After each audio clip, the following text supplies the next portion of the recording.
Madame, Monsieur, bonjour, merci de nous rejoindre à la une de l'actualité. Réunion hier du Conseil des chefs d'état-major des pays membres du comité d'état-major opérationnel conjoint à Bamako, à laquelle a pris part une délégation de l'état-major de l'armée nationale populaire.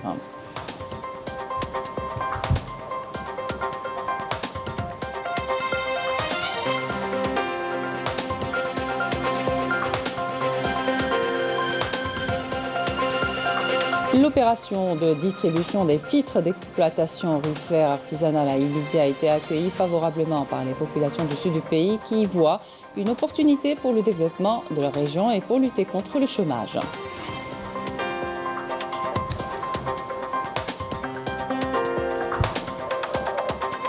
Dans l'actualité également, la campagne de vaccination anti-Covid qui se poursuit à travers le pays. Plus de 24 centres de santé ont été mobilisés dans la wilaya de Ceyda qui a réceptionné 510 doses du vaccin suédois AstraZeneca.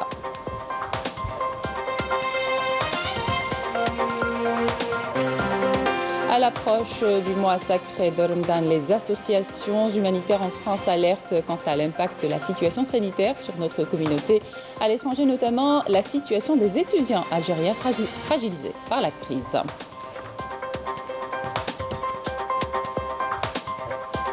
Bienvenue à tous. Le ministre des Affaires étrangères, Sabri Bourgadoum, a réaffirmé aujourd'hui lors d'un entretien téléphonique avec le Premier ministre libyen Abdelhamid Dbeibah la solidarité de l'Algérie avec le peuple libyen et sa position opposée à toute forme d'ingérence dans les affaires internes du pays.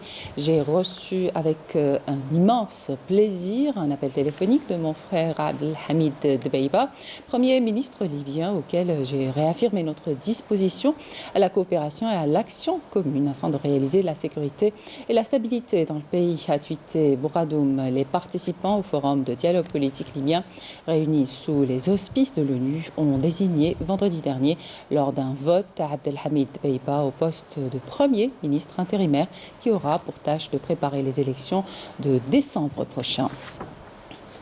À l'invitation du général de brigade Omar Diarra, chef d'état-major général des armées maliennes, président en exercice du Conseil des chefs d'état-major des pays membres du comité d'état-major opérationnel conjoint. Une réunion du dit Conseil s'est tenue hier à Bamako, Mali, et à laquelle a pris part une délégation de l'état-major de l'armée nationale populaire dirigée par le général-major Raïdi Mohamed, chef du département emploi-préparation de l'état-major de l'armée nationale populaire, en sa qualité de représentant du général de corps d'armée Saïd Changriha, chef d'état-major de l'armée nationale populaire.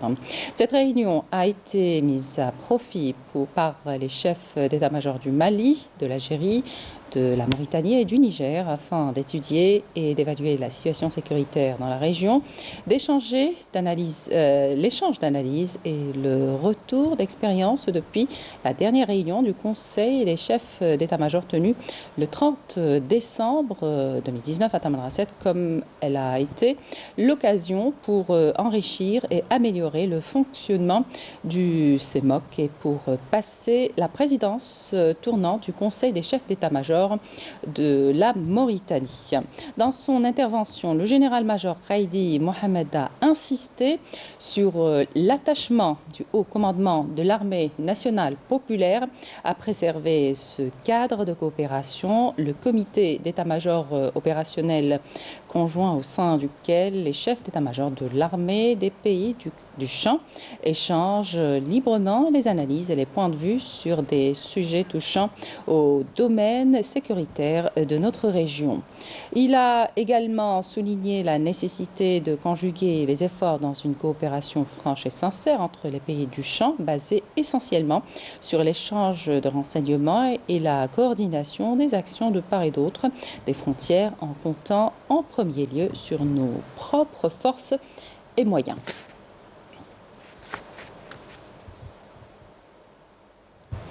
Entamée depuis dimanche, l'opération d'attribution de 128 titres d'exploitation aurifère artisanale a été accueillie favorablement par les populations du sud du pays qui voient une opportunité pour le développement de la région et pour lutter contre le chômage. À la faveur de cette opération, les micro-entreprises d'orpaillage peuvent exploiter le précieux métal tout en veillant au respect de l'environnement. Bouchra Boli.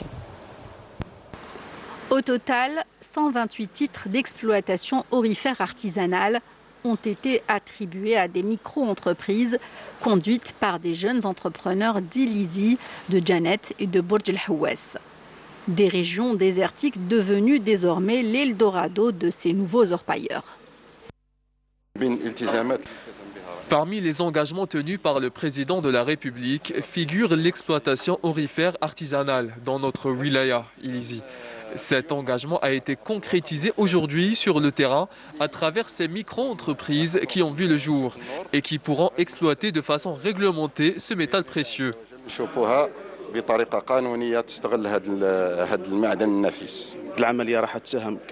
Cette opération va grandement contribuer à la résorption du chômage, étant donné que chaque entreprise devra employer au moins 20 personnes et apportera une valeur ajoutée à la région et à l'économie du pays.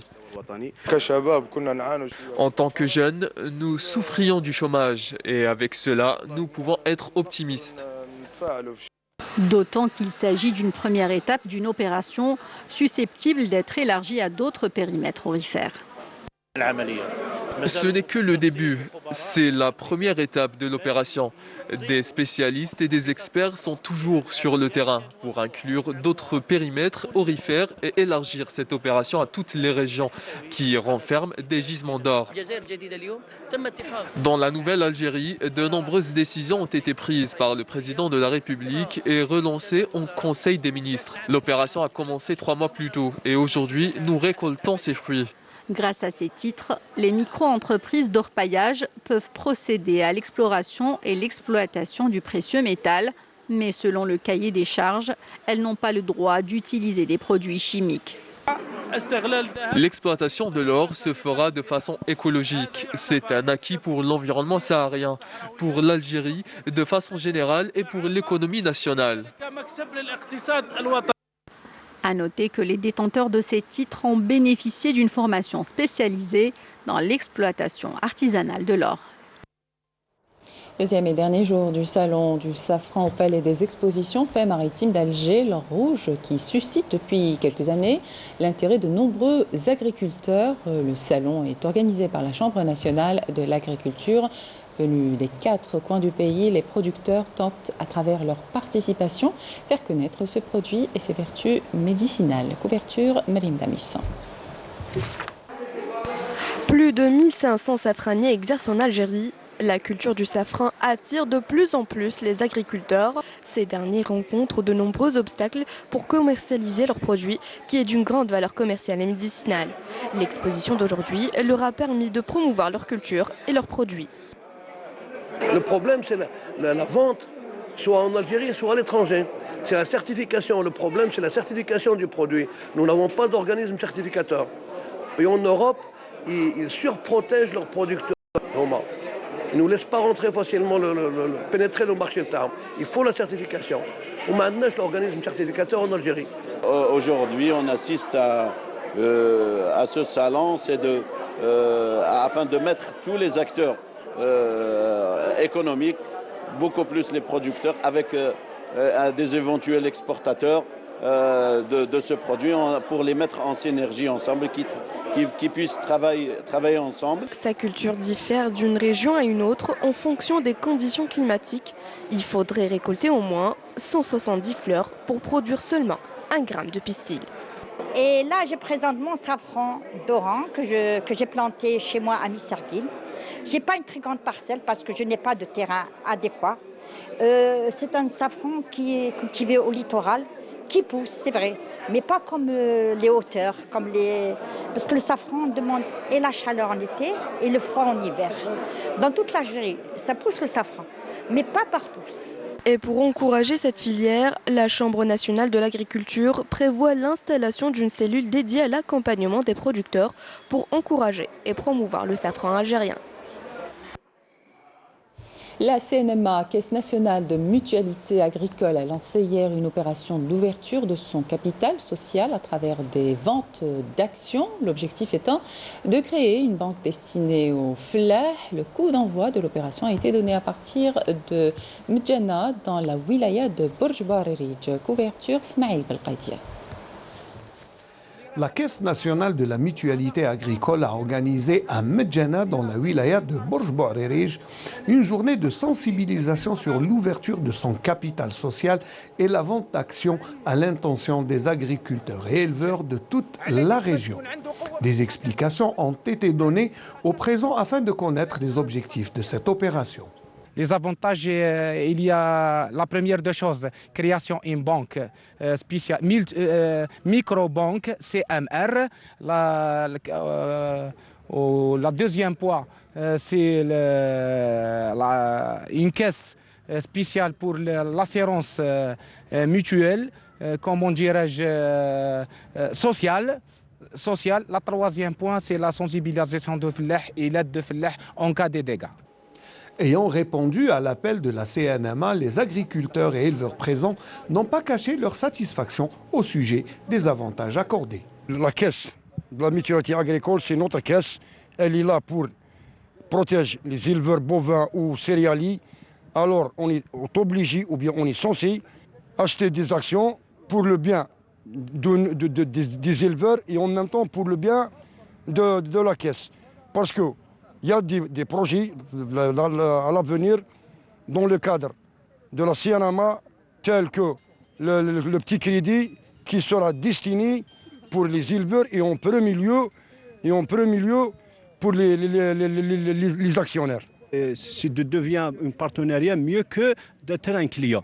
بكري كانت السيرامة مليحة كنا نمشوا معاهم دائما ونهار راحت خطاتنا ولينا نروحوا تاع البنك الفلاحي وكلش ما كانش الخدمات كما تاع السيرامة نوجه الفلاحين هذا البنك تاعهم.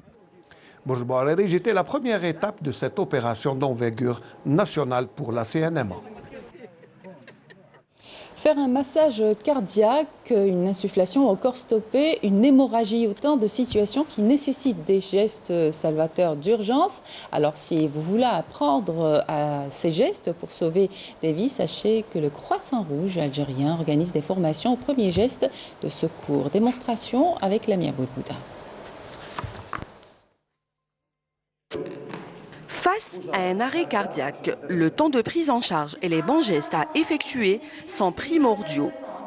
Le massage cardiaque peut être un geste salvateur. Alors, on a une victime qui est inconsciente, on a vérifié la conscience, on a vérifié qu'elle n'a pas une hémorragie, donc on vérifie la respiration. Elle ne respire pas, on commence directement le massage cardiaque. Le massage cardiaque, comment il doit se faire? Il doit se faire sur une peau nue, il doit se faire sur un plan dur. On ne peut pas un lit parce que le lit à ressort, c'est comme un les compressions et ça ne sert à rien. Donc il doit être sur un plan dur. Donc je vous montre comment on le fait. Donc pour le massage cardiaque, la position le bras de la victime est entre mes jambes. هنا نحكم le thorax ونقدر ندير les insuffisances باش ما نزغوش بزاف. كيفاش نديرو؟ Je divise le sternum par deux. نحكم يدي نحطها مع لو بوس نشد يدي اليدي التحتانيه نشد ميما ما نخدمش قباله ما نخدمش يدي هكا باسكو جو ريسك دو كاسي لي كوت ما نديرش اون بريسيون عليها دونك كاسكو جو في نطلع شويه يدي اي جو كومونس لو ماساج كاردياك نديرو بلا فورس تاع لي زيبول تاعي ماشي لا فورس دي برا et je compte je fais 30 compressions thoraciques 1 2 3 4 5 6 7 8 9 10 دوكا باش نديرو l'insufflation نديرو la tête en hyperextension نطلعوها comment on fait la tête en hyperextension, le tranchant de la main et le fort. Je bloque les narines تاعو ونهبط.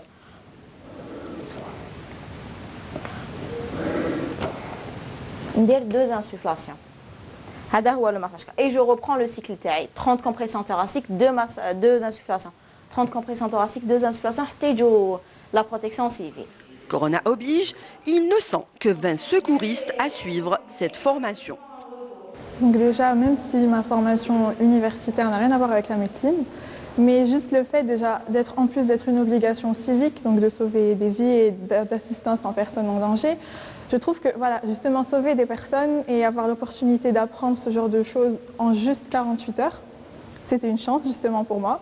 Et j'ai voulu la saisir et je ne regrette pas du tout parce que justement en seulement 48 heures, j'ai pu apprendre vraiment plein de choses. En tant qu'étudiante en médecine, j'ai voulu toujours aider les gens dehors et améliorer en fait la situation des personnes qui demandent le secours. Donc c'est ça qui m'a motivée le plus pour venir ici. Et j'ai en fait pris un rendez-vous il y a longtemps et c'est vraiment de la chance d'être ici. J'aimerais bien aussi la refaire et être parmi l'équipe de secours de cette école. Des gestes simples qui, s'ils sont pratiqués rapidement et correctement, peuvent sauver des vies. Donc, un seul geste à faire pour bénéficier de cette formation, s'inscrire sur le site du Croissant Rouge algérien. Vous savez donc ce qu'il vous reste à faire. Santé, toujours. La campagne de vaccination se poursuit à travers l'Algérie. La wilaya de Saïda a reçu 510 doses du vaccin anglo-suédois AstraZeneca. Plus de 24 centres de santé ont été mobilisés dans la wilaya. Messoudi. Âgé de 62 ans, Mohamed est le premier citoyen de la wilaya de Saïda à avoir reçu le vaccin AstraZeneca. J'étais impatient de me faire vacciner. C'est une pandémie mondiale. Il n'y a pas mieux que la prévention. Désormais, le vaccin est disponible. La wilaya de Saïda a reçu 510 doses de vaccin. Il y a un autre quota reçu avant-hier à l'hôpital d'Arsesna que nous recevrons bientôt à notre niveau. Considéré comme personne à risque Covid, le personnel médical et paramédical a été parmi les premiers à se faire vacciner. La vaccination est le seul moyen pour venir à bout de cette pandémie. Je viens de me faire vacciner, il n'y a pas à avoir peur. C'est un vaccin comme les autres. La solution pour reprendre une vie normale, c'est la vaccination. Le but est d'arriver à une immunité collective. Il faut au moins que 70% de la population soit vaccinée pour pouvoir maîtriser ce virus. Plus de 24 centres de santé ont été mobilisés dans la wilaya de Saïda en vue de réussir la campagne de vaccination contre la Covid-19. Le vaccin représente une arme de plus pour en venir à bout du virus. La prévention reste de mise. La situation épidémiologique en chiffres à présent, 246 nouveaux cas confirmés de coronavirus, 186 guérisons et 6 décès ont été enregistrés par les autorités sanitaires. Un bilan rendu public hier par le porte-parole du comité scientifique de suivi de l'évolution de la pandémie du coronavirus, le docteur Jamal Fourar. La wilaya de Médéa réhabilite des locaux abandonnés dans 64 de ses communes, des locaux transformés en bureaux administratifs ou mis à la disposition de différentes associations actives au niveau des communes. Walid Yousfi. Il s'agit ici d'anciens locaux abandonnés, transformés en polycliniques. Une opération lancée par la wilaya de Médéa destinée à réhabiliter des locaux laissés à l'abandon au profit des administrations publiques et des citoyens de la région. Une opération qui a touché plus de 200 locaux jusqu'à aujourd'hui. Plusieurs locaux dans la commune de Tablat ont été récupérés et transformés pour rapprocher l'administration du citoyen, mais pas que. 120 locaux sont actuellement utilisés par des jeunes, tandis que 100 autres ont été transformés en bureaux administratifs ou mis à la disposition de différentes associations actives au niveau de la commune. Je salue cette initiative. Ils ont décidé d'exploiter les locaux abandonnés pour les mettre à la disposition des citoyens. Avant, pour retirer de simples papiers, on devait parcourir une longue distance. Avec cette initiative, ils ont pu rapprocher l'administration du citoyen. Dans la commune de Ouzara, pas moins de 30 locaux ont été restaurés et transformés en unités de la protection civile. Au même moment, plusieurs demandes ont été formulées par différentes institutions publiques pour bénéficier de locaux réhabilités. Une autre unité sera ouverte à Al-Hawbain. Les travaux sont à 95% de taux de réalisation. D'autres locaux seront récupérés et transformés dans la commune de Dar Asmak, toujours dans l'objectif de rapprocher les institutions de l'État et les citoyens. Les établissements publics comme l'ADE, l'ONA et Sonelgaz nous ont présenté des demandes pour mettre à leur disposition des locaux récupérés. Nous avons programmé une commission le début du mois prochain pour étudier tous les dossiers. 64 communes de la wilaya de Médéa sont concernées par cette opération de récupération de locaux abandonnés. Une initiative qui promet de faciliter, entre autres, les procédures administratives aux habitants de la région. Habitat, les autorités de la wilaya de Mascara ont procédé à une opération de distribution de 140 logements au profit des habitants des zones d'ombre. Il s'agit de la deuxième opération de distribution depuis le début de l'année. Nesrine Ben Saidi.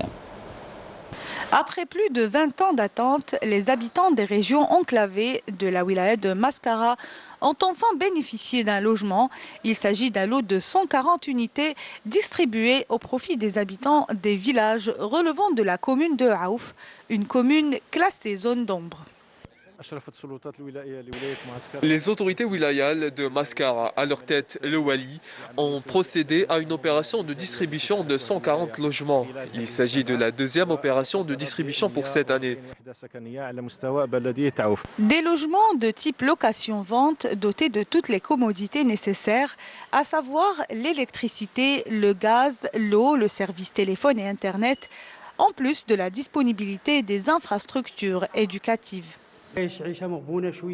Je vivais avant dans un espace exigu. Dieu merci, j'ai un logement. Toutes les personnes qui ont bénéficié aujourd'hui d'un logement vivaient dans la misère. C'est un appartement doté de toutes les commodités. Nous avons le gaz, l'électricité et une cuisine bien équipée. Un autre programme de distribution de logements et d'aide à l'habitat rural est aussi prévu les jours à venir. Nous avons prévu de distribuer 6500 logements, toutes formules confondues, et 1350 aides à l'habitat rural au profit des zones d'ombre les prochains jours.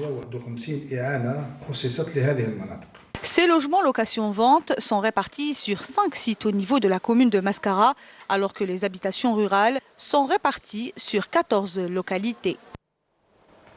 Dans la dynamique des efforts visant à asseoir la sécurité et la sérénité sur l'ensemble du territoire national, des unités et des détachements de l'armée nationale populaire ont mené durant la période du 3 au 9 février plusieurs opérations dont les résultats dénotent du haut professionnalisme et de l'engagement indéfectible de nos forces armées à préserver et prémunir notre pays contre toute forme de menace sécuritaire et fléaux connexes.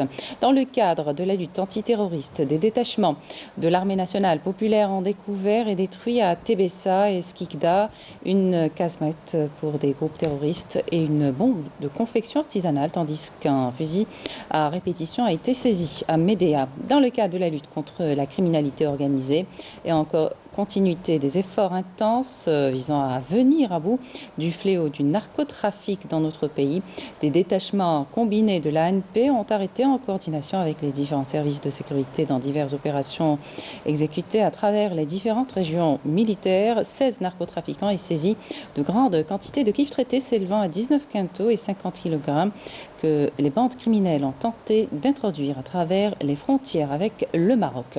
À ce titre, des détachements de l'ANP et les services de la gendarmerie nationale et des gardes frontières ont intercepté lors d'opérations distinctes au niveau des territoires des 2e et 3e régions militaires 11 narcotrafiquants et saisi 17 quintaux et 11 kg de cuivre traité, 5124 comprimés psychotropes, 50,5 g de cocaïne, alors que 5 narcotrafiquants ont été arrêtés et 239 kg de cuivre traité ainsi que 73 653 comprimés psychotropes ont été saisis dans diverses opérations menées dans d'autres régions militaires.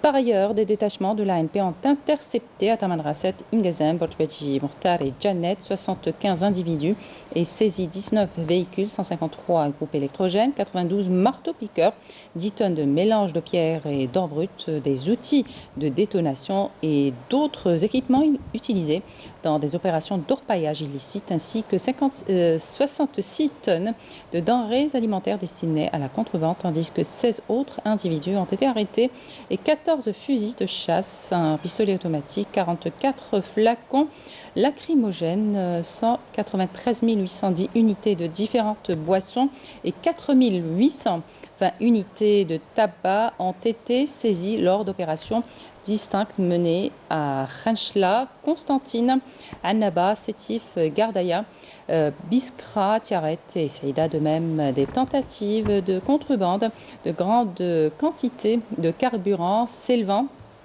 à 30 987 litres ont été déjoués à Tébessa, Tarf Soukaras, Adrar et Borjbadji Mourtar. Dans un autre contexte, des gardes-côtes ont mis en échec des tentatives d'émigration clandestine de 110 individus à bord d'embarcations de construction artisanale à Oran, Shlef Anabab Jaya, Tarf, alors que 169 immigrants clandestins de différentes nationalités ont été appréhendés à Adrar, Borjbadji Mourtar, Tlemcen, Nama et Ilizi. L'armée de libération sahraoui poursuit ses attaques contre l'occupant marocain avec une opération d'envergure qui a fait 3 morts dans les rangs de l'armée marocaine. Naïma Chekchek. C'est une garnison des forces d'occupation marocaines à Al-Warksis qui a été attaquée par une unité spéciale de l'armée de libération populaire sahraoui à l'intérieur du Maroc, faisant 3 morts, dont un sous-officier du côté marocain, selon un communiqué du ministère de la Défense sahraoui. Des armes, des documents et des munitions ont été saisis par la PLS. Celle-ci, qui a également mené hier une autre opération similaire dans les régions de l'Amsamir et de Tarf Bouhenda, secteur de Tuizgui à l'intérieur du Maroc. Cette opération démontre que la guerre menée par la PLS tout au long du mur de la honte peut être transformée à l'intérieur du Maroc qui tente de dissimuler la guerre déclenchée depuis presque 3 mois, précise encore le ministère de la Défense sahraoui dans son communiqué publié hier. Et je vous invite à écouter à ce propos le membre du secrétariat national responsable de l'organisation politique au Front Polisario. Les combattants de l'armée sahraoui ont effectué cette semaine une opération de qualité dans la région de Ouarkziz.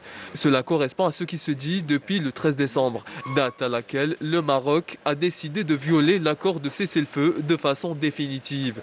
Le peuple sahraoui a décidé de poursuivre la lutte libératrice armée. Nous sommes en guerre, une guerre dont personne ne peut imaginer la portée ni la durée. Cette semaine, nous avons assisté à une escalade des violences et des intimidations des forces marocaines à l'encontre des activités sahraouis dans les territoires occupés. Certains ont même été assassinés par les forces marocaines. Les travaux du Forum social sahraoui ont débuté cette semaine au siège de l'Union de la jeunesse de Sari el-Hamra et Rio de Oro dans les camps de réfugiés sahraouis avec la participation de plusieurs acteurs régionaux et internationaux. Yamina Saïchi. Offrir aux jeunes sahraouis un cadre d'échange, des expériences avec les acteurs régionaux et internationaux, une mission que s'est fixée le Comité italien pour le développement des peuples lors des travaux du Forum international de la jeunesse pour la solidarité avec le Sahara occidental. L'événement a été organisé au camp de réfugiés sahraouis de Tindouf.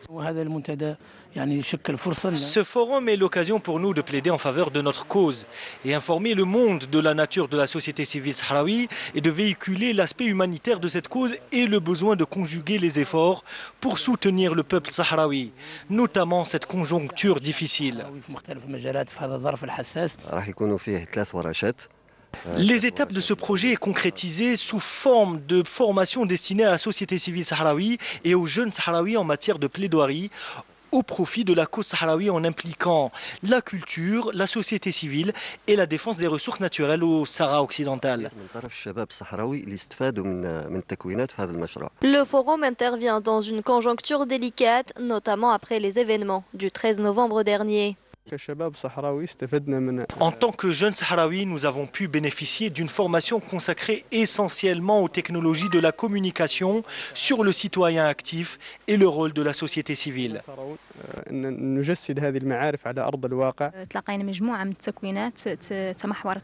Le forum a porté sur différents thèmes, sur le citoyen actif et le rôle de la société civile, le développement ainsi que le leadership. Les travaux de ces ateliers ont porté également sur le pillage des ressources sahraouies, outre le rôle axial des organisations de la société civile dans la prise en charge des besoins humanitaires. Les principaux mouvements palestiniens Hamas et Fatah ont annoncé mardi un accord par lequel ils s'engagent à respecter les résultats des prochaines élections, les premières en 15 ans, qui visent à légitimer davantage leur voix face à la nouvelle administration américaine. Les formations se sont entendues pour tenir les élections en Cisjordanie où vivent 2,5 millions de Palestiniens et dans la bande de Gaza, enclave paupérisée de 2 millions d'habitants sous blocus israélien, mais aussi à Al-Quds Est. De nouvelles discussions sont prévues en mars dans la capitale égyptienne pour peaufiner cet accord qui doit encore être transmis à Mahmoud Abbas. À l'approche du mois sacré de Ramadan, les associations humanitaires en France tirent la sonnette d'alarme. La situation sanitaire liée au Covid-19 aura cette année encore son impact sur le jeûne de notre communauté à l'étranger, notamment la situation des étudiants algériens fragilisés par la crise. La correspondance de Rafaf Belouchette. C'est au pas de course que Nassera et ses bénévoles récupèrent les colis, les classes et les stocks dans ce petit local emprunté à une amie, comme chaque samedi sur deux depuis le début du confinement. Une distribution au bénéfice exclusif d'une catégorie de personnes précises, à savoir les étudiants algériens en particulier, qui subissent de plein fouet les conséquences économiques de la crise sanitaire. Non, on va pas vous laisser partir. Non, je savais pas, j'ai parti juste. Donnez-moi votre sac, je vais vous donner, donnez-moi un sac. On va pas vous laisser comme ça va pas, on a la coulée de nord. Et c'est la crise pour tout le monde. Une situation de grande précarité qui interpelle particulièrement les générations des parents ou des grands-parents, nombreux à se présenter les mains chargées de courses. En ce moment difficile avec le coronavirus, tout ça, donc ils ont du mal à s'en sortir. Un petit coup de main leur fera pas de mal. Je participe à pour tous ces petits jeunes parce que c'est une jeunesse un petit peu sacrifiée actuellement. Ouais, ça fait très mal au cœur. Et qu'ils puissent continuer leurs études, qui donnent un avenir pour l'Algérie. En plus, on était étudiants, donc je connais, je suis passé par là, donc j'ai vécu ça. Donc c'est un devoir. D'autres préfèrent participer financièrement, faute de pouvoir transporter les sacs eux-mêmes. Comme j'ai pas pu faire des courses, moi je peux pas marcher, quoi, tout ça. Alors j'ai donné un peu d'argent pour acheter ce qu'il faut. C'est via les réseaux sociaux et les radios communautaires que les appels aux dons sont lancés pour la collecte de ces paniers alimentaires. La distribution, elle, se fait par inscription et en collaboration avec les associations d'étudiants algériens. Nous, on leur envoie la fiche pour l'inscription, on a un listing. Une fois qu'ils ont reçu, eux, la fiche, qu'est-ce qu'ils font? Ils impriment et ils l'affichent dans la CTU. Et les étudiants qui n'étaient pas au courant qu'on faisait des distributions, eh ben, ils vont prendre la boîte email, ils s'inscrivent, donc on en a de plus en plus, chaque 15 jours on en a de plus en plus. Si tu veux une boîte de thé, je te donne une boîte de thé. De plus en plus nombreux et de plus en plus fragilisés par ce contexte que les étudiants algériens en France subissent davantage que les autres. En effet, en plus de l'isolement, la plupart d'entre eux n'ont pas droit aux aides destinées à leurs camarades français et ne peuvent plus travailler les 20 heures qui leur étaient autorisées dans le passé. Alors ici, ce sont les mamans surtout qui pensent aux moindres détails dans ces paniers de survie.